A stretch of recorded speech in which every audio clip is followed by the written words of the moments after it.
topic that we have been given is one of the best topics we could ever discuss in a forum like this. And for a person who has been in this field for almost about 30 years, to talk on this subject, to moderate on this subject, is again a great opportunity. Evolving medical landscape in India is truly a very interesting story, and believe me, it is a very lucrative story. You please understand, the healthcare industry is a huge industry, is a $1 trillion industry. So I thought I will very quickly take you through the evolution of the Indian healthcare, and then let us move on to the opportunities and challenges in this Indian healthcare industry. I remember almost about 35 years ago, when I was not that old, maybe I was just a student in those days. At that time, I used to have one private medical practitioner called Sanjeev Rao, and he was almost the landmark in our area.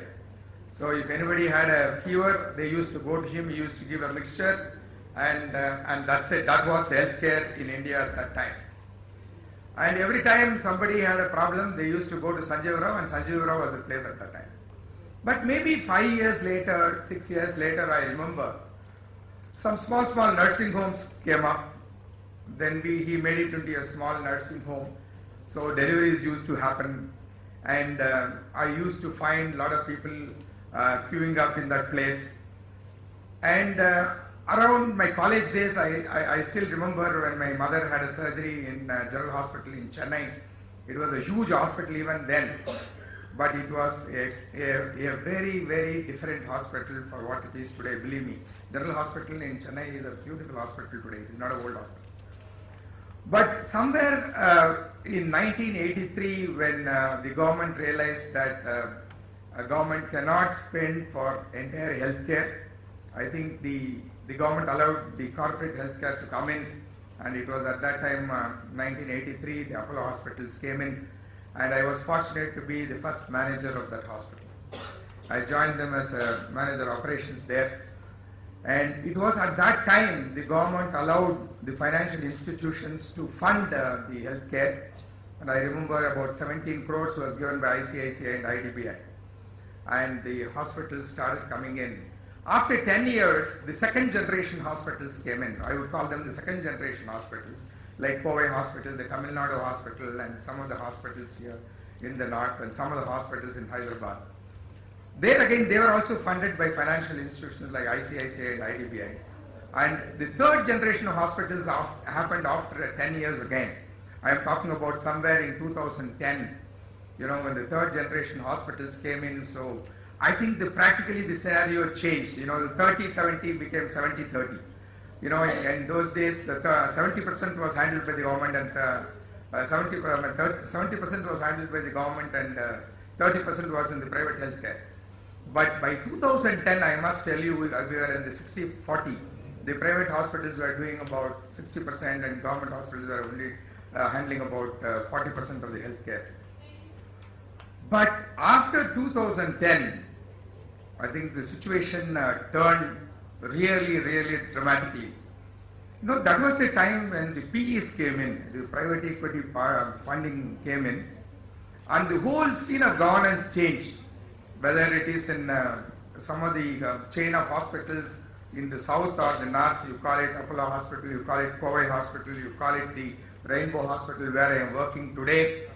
Once the PE started funding the hospitals, I think the governance patterns changed, and the PEs had to necessarily come in, because I think the size and shape and scale of the hospitals changed completely.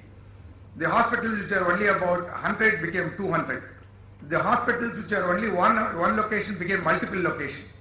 The hospitals which were multi-speciality came as specialty hospitals. The same Kaveri group had multi-specialty hospital and also had a specialty hospital, cardiac specialty hospital. And when that happened, I think the governments also put in a lot of technology in place. believe me, some of the private equity partners, they wanted SAP to come in. They wanted, the best of the electronic medical records to come in. So I think the landscape of the entire healthcare in India changed completely. Believe me, now we are on the threshold of a great revolution, a great transformation. I think that is what is happening. I think with this, there are about 5 or 6 areas we thought when we should discuss in this scenario. In this scenario, when we are about 2015, what would drive this Indian healthcare industry in the next 10 years? We thought we will touch upon 5 or 6 areas because we don't have time to do work on or discuss on many of the areas. We thought we should look at what funding is going to be, how the hospitals in the private sector and in the public sector, how they are going to be funded. Secondly, how insurance is going to matter to the Indian healthcare industry. How is it going to impact the healthcare industry in India?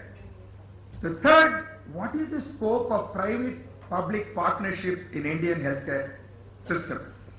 The fourth may be the impact of technology, the technology management, how it is going to affect the Indian hospitals. And maybe the fifth, the regulations, the Indian regulations, how they might also change the whole landscape of this Indian healthcare industry. I think these are all the 5 areas we thought we should. And I have with me a very, very eminent panel. I have a very senior doctor, Dr. D.P. Saraswat. He is from Balaji Hospital. He is the CEO of the Balaji Group of Hospitals. Then I have Dr. Dinesh Batra. He is also the director of Cygnus Hospital. And I have with me Mr. Upadhyay. He is also the CEO of Sunrise Life Care, and they are with us to share some of their ideas. I thought I should get back to my seat and then ask Dr. Saraswat his first initial impressions on what is going to happen in the area of funding in Indian health.